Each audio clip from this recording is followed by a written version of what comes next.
Magandang umaga sa inyo mga ka-agrihan. Dito ko ngayon sa Talugtog, Nueva Ecija. Meron tayong isang kliyente na pinuntahan dito. Ito, si Sir. Ano pangalan, Sir? Anyel Azul. Ayun, Anyel. si Sir Anyel. Tubong Cavite. Ayun. Batang Cavite na naman. Dumayo na naman dito sa Nueva Ecija para magkalamansi. Marami akong napapanood, mga taga Cavite dito nag-ano. Opo. Yung isa natin na si Sir Raymond dito lang po sa Kuya po yun. Tiga Cavite rin po yun.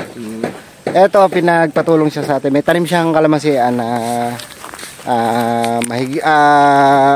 kulang isang taon, ano, Sir? Oo, Sir, kulang isang taon. Nagpapatulong siya sa atin kasi medyo parang malaki ang problema ng kalamansi niya dito. Malaki talaga. Titingnan natin, Sir, kung ano ang magagawa natin. At ito yung area nila, medyo mataas yung lugar. Ayun yung kalsada, mas mataas yung area nila dito sa kalsada. May mga tanim din sila dito ng mga buko, tsaka iba pang mga prutas, may guyabano, yan. At ito na nga, yung kalamansi nila, mga ka-agri. Ito, papatulong sila Sir Anyel dito.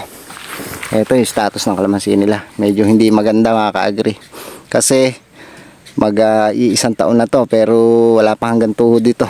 May gitsang dangkal dito. Tinatanong nila kung pwede pa ba i-recover ito or ano ang maganda rito. Unang kita ko pala mga ka-agri, tinanong ko na sa kanila kung ilan na edad na to. Sabi nga nila Sir Anyel, nasa kulang isang taon na to. Ito nabansot ito mga ka-agri. At ito, mahirap na itong pabulasin para sa akin lang. Ano po? May mga pinupuntahan tayo na kalamansian, may hinahatulan tayo at meron tayong pinapa-recover. Pero ito para sa akin. Ako para sa akin lang po.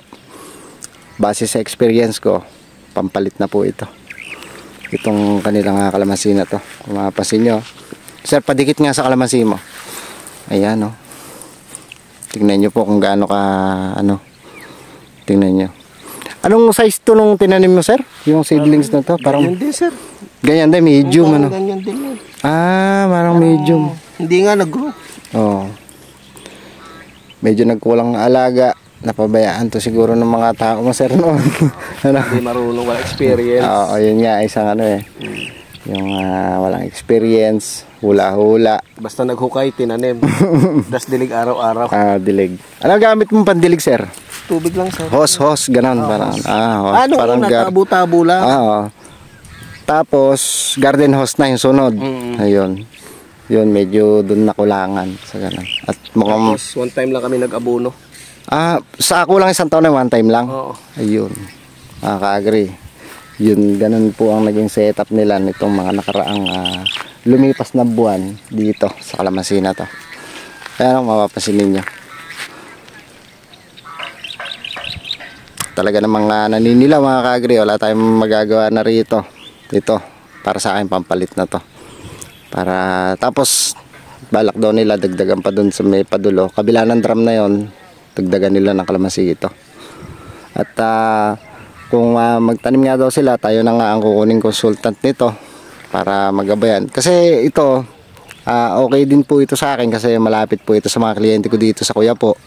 Yung dalawang kliyente natin dito, kabilang bayan lang. Kaya kumbaga, kasama na to sa ikot ko sa pagmamonitor ko sa mga ibang kliyente. Ito, dito na rin sila maninirahan kasi nagpapatayo na sila ng bahay dito. At nagustuhan daw nila yung lugar. Tapos nakabili din sila dito ng manggahan. Kanila po yan. Ano, Sir? Sa inyo yan.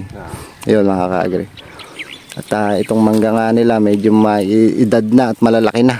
Yan yung nabili nila. Kasama nga itong farm na to na tinamnan nila ng buko, mga iba pang prutas at saka kalamansi mga ka-agri. Eto, masakit sabihin ito yung mga ganito na talagang hatol. Ayoko talaga naghahatol mga ka-agri, pero ito pang hatol to, pampalit po ito. Totoo lang. Kasi kung hindi po ito papalitan sa Raniel, ang mangyayari dito, hindi ka sigurado kung gaganda pa to kasi talaga namang kumbaga sa ano, nabansot na. Gagastos naman ang gagastosan, hindi ka sigurado kung gaganda pa. Yung panahon, gastos, yan ang mawawala eh.